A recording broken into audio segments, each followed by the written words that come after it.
بسم اللہ الرحمن الرحیم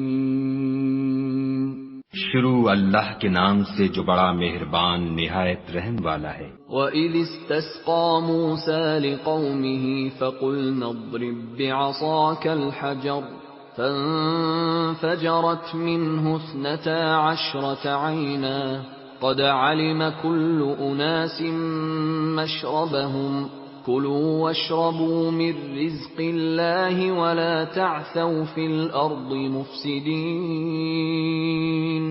اور جب موسیٰ نے اپنی قوم کے لیے خدا سے پانی مانگا تو ہم نے کہا کہ اپنی لاٹھی پتھر پر مارو۔ انہوں نے لاٹھی ماری تو پھر اس میں سے 12 چشمے پھوٹ نکلے، اور تمام لوگوں نے اپنا اپنا گھاٹ معلوم کر کے پانی پی لیا۔ ہم نے حکم دیا کہ خدا کی عطا فرمائی ہوئی روزی کھاؤ اور پیو، مگر زمین میں فساد نہ کرتے پھرنا۔